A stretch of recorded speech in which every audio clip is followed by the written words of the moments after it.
नमस्कार दोस्तों, stock market studies में फिर से एक बार आपको स्वागत है। तो आज मैं बात करने वाला हूँ फिर से एक नया कंपनी के बारे में।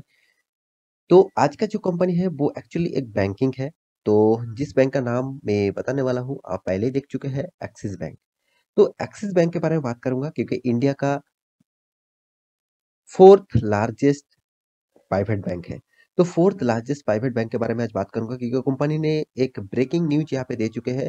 तो इस न्यूज़ के चलते हुए कंपनी के ऊपर कितना पॉजिटिविटी रहेगा उसके बारे में यहाँ पे बात करूँगा। तो वीडियो को लास्ट तक देखना और अभी तक आपने इस चैनल को सब्सक्राइब नहीं किया तो ज़रूर सब्सक्राइब कर लेना क्योंकि आपको daily basis stock market information and updates चाहिए तो इस चैनल में बने रहिए। तो चलो फटाफट देख लेते हैं आज के स्टॉक के बारे में।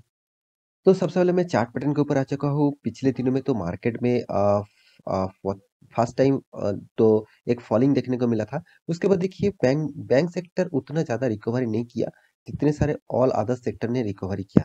तो बैंक सेक्टर के ऊपर बहुत प्रेशर था, सबसे ज़्यादा प्रेशर एक्सिस बैंक के ऊपर मुझे देखने को मिला क्योंकि आप जितने सारे प्राइवेट बैंक हैं, उसमें आप एक बार नज़र रखेंगे तो आपको सबसे ज़्यादा पिछले दिनों में पिटे हुए बैंक देखने को मिलेगा, वो है एक्सिस बैंक। एक्सिस बैंक तो करीबन 4% से भी गिरावट हो गया था, उसके बाद थोड़ा-सा रिकवरी किया, अभी 2% में क्लोजिंग हुआ। तो देखिए इस तरीके से तो इंटरडे में कुछ अप्स एंड डाउन तो चलते रहते हैं, फिर भी देखिए कोई पॉजिटिव न्यूज़ आ जाता है तो फिर से आपको एक ग्रोथ देखने को मिलेगा, एक ट्रेंड आपको देखने को मिलेगा।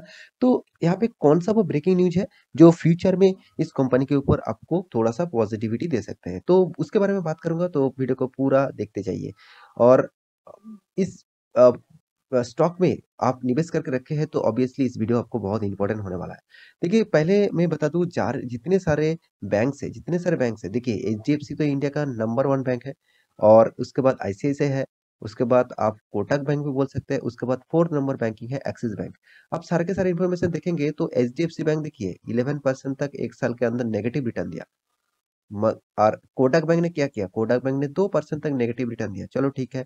मगर आईसीआईसीआई बैंक ने देखिए पॉजिटिव रिटर्न दिया, 18% से भी ज़्यादा यहाँ पे पॉजिटिव रिटर्न दिया और एक्सिस बैंक भी देखिए 3% तक छोटा-मोटा करेक्शन। देखिए लार्ज कैप कंपनी में निवेश करने से आपको एक फ़ायदा हमेशा देखने को मिलेगा, वो है आपका लॉसेस होने का चांसेस बहुत कम रहेगा। 15 से 20% तक बहुत भारी कुछ मार्केट में खराब न्यूज़ आ जाते हैं तो 20% तक आपको साल भर में देखने को गिरावट देखने को मिल सकता है। मगर उससे ज़्यादा आपको देखने को ना भी मिल सकता है और फिर भी 30-40% गिरावट हो भी जाए, फिर से वो रिकवरी 100% तक कर देंगे मतलब 50% से भी ज़्यादा रिकवरी कर देंगे। तो यहाँ पे मैं बात करने वाला हूँ एक्सिस बैंक के बारे में क्योंकि एक्सिस बैंक से जो ऑब्वियसली एक गुड न्यूज़ आया है, तो गुड न्यूज़ क्या है? उसके बारे में थोड़ा-सा यहाँ पे बात कर लेता हूँ। चलो देख लेते हैं वो गुड न्यूज़ क्या है। तो यहाँ पे देख सकते हैं मैं दिग्गज वेबसाइट खुद ही तक जाकर आप चेकआउट कर सकते हैं। फाइनेंशियल एक्सप्रेस के ऊपर आ चुका हूँ। इस वेबसाइट के ऊपर मैं इस डिटेल्स को लेके आया हूँ। देखिए एक्सिस बैंक सिटी मतलब city bank deal for cards यहाँ पे देखिए बिज़नेसेस में कम दिस वीक मतलब इस हफ्ते से ही बिज़नेस करने वाले हैं। कौन किसके ऊपर? कार्ड्स के ऊपर। ऑब्वियसली कार्ड मतलब क्रेडिट कार्ड के ऊपर। तो कार्ड किसके ऊपर डील करने वाला है? सिटी बैंक के ऊपर। तो किस तरीके से डील होगा वो आप देख लीजिए। यहाँ पे पूरा डिटेल्स मैं आपको दिखा देता हूँ। तो देखिए Axis Bank is set to acquire मतलब एक्वायर करने वाला है।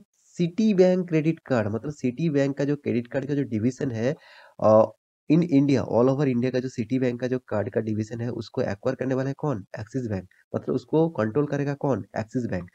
द डील यहाँ पे देखिए countries have been finalised and is likely मतलब देखिए लाइकली यहाँ पे बात आ रहा है मतलब अभी तक फाइनलाइज नहीं हुआ तो चांसेस ज्यादा है इसी बात को बताया जा रहा है कि चांसेस ज्यादा है और वो भी देखिए लाइकली टू बी अनाउंस मतलब इस वीक में ही अनाउंस होने का एक चांसेस है it will become effective 6 month from the data of the announcement and the payment will be on the basis of the metrics of the business at present।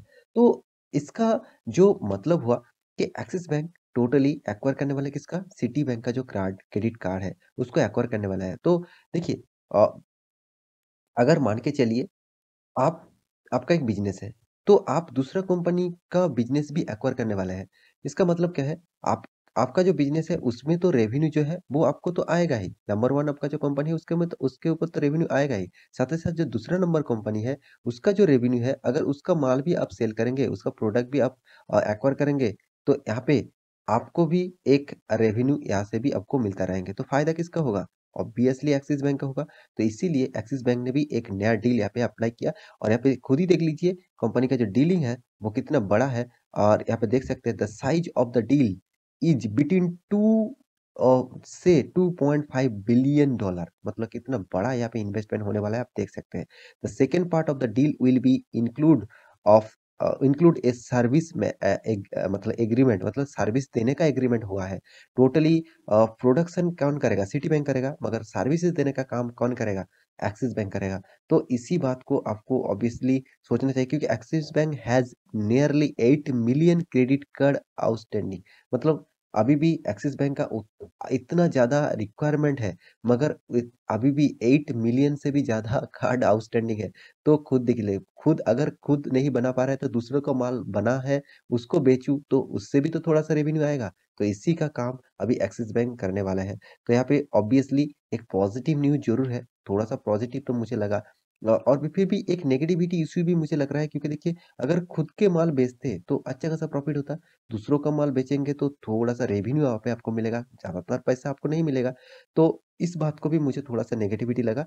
फिर भी देखिए कंपनी के बारे में बात करूँ तो कि कंपनी कोई खराब नहीं है।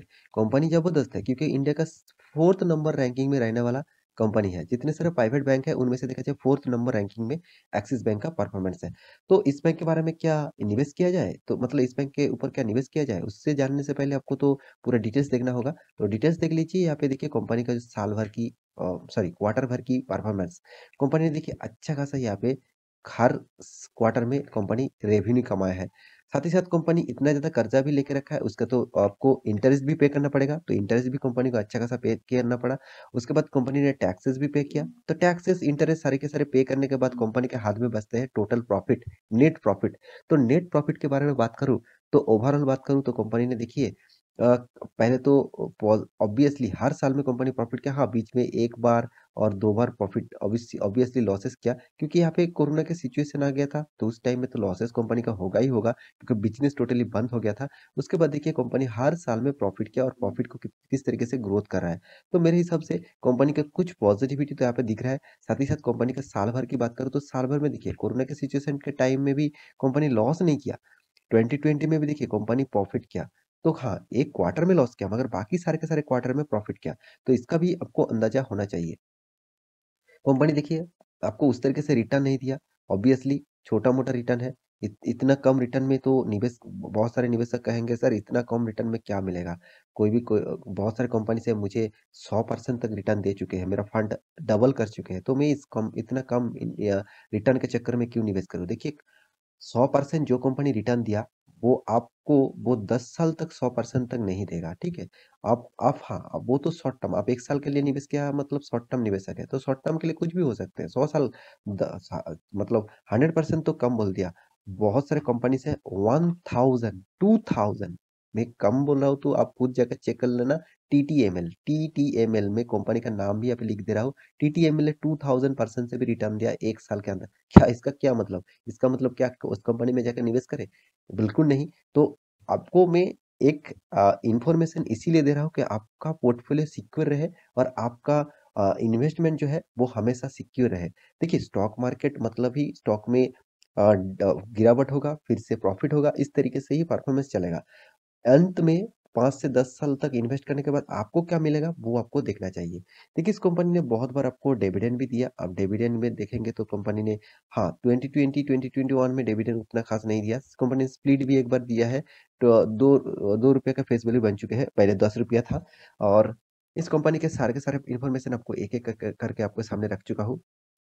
अभी फिलहाल के लिए देखा जाए तो कंपनी का जो शेयर होल्डिंग पैटर्न है, उनमें से देखा जाए तो प्रोमोटर के पास देखिए मात्र 9% का होल्डिंग है। तो पहले तो 18% होल्डिंग था, अभी 9% बन चुका है। तो एफआईएस के पास देखिए 49% होल्डिंग था, मतलब पूरा का पूरा माल एफआईएस ने उठा के रखा था, अभी भी उठा के रखा है 47% होल्डिंग। डीएस ने देखिए 30% होल्डिंग रखा, पहले तो 21% होल्डिंग था और पब्लिक देखिए 12% होल्डिंग है। इसका मतलब क्या है? इंस्टीट्यूशन ज़्यादातर इसके ऊपर इंटरेस्ट दिखा रहा है। तो देखिए इंस्टीट्यूशन इंटरेस्ट दिखा रहा है मतलब इंस्टीट्यूशन भी चाहते हैं इस कंपनी के ऊपर निवेश करूँ और अच्छा खासा फ़ायदा कमाए हो। देखिए इंस्टीट्यूशन हमेशा रोल आउट करके इन्वेस्टमेंट करते हैं, उसको शॉर्ट टर्म में इन्वेस्ट करते हैं, लॉन्ग टर्म में भी इन्वेस्ट करते हैं, तो उसका स्ट्रैटेजी अलग है। तो आप लॉन्ग टर्म निवेशक हैं, तो आपके लिए इस कंपनी के बारे में ज़रूर कहूँगा। आप इस कंपनी में बहुत ज़्यादा वोलेटिलिटी आपको देखने को मिलेगा। अगर इस तरीके से वोलेटिलिटी आप झेल सकते हैं, तो ऑब्वियसली इस कंपनी के ऊपर आप बने रह सकते हैं। अगर इतना वोलेटिलिटी आप झेल नहीं सकते, मतलब यहाँ पे 20-30% तक गिरावट आप झेल नहीं सकते, तो आप इसको छोड़कर आईसीआईसीआई बैंक, एचडीएफसी बैंक के ऊपर जा सकते हैं। देखिए, बाकी आपकी मर्ज़ी, मैं कोई कंपनी के रिकमेंडेशन नहीं कर रहा हूँ। आप पहले स्टडी कर लीजिए, आपको सारे के सारे इन्फॉर्मेशन मिल जाएगा। तो आशा करता हूँ सारी जानकारी आपको मिल चुका है। मेरे वीडियो अच्छा लगे तो लाइक करना, दोस्तों के साथ शेयर करना और इस चैनल को सब्सक्राइब भी करना। मिलते हैं नेक्स्ट टॉक लेके, तब तक के लिए अच्छे से रहिए, अपना ख्याल रखिए। Bye bye.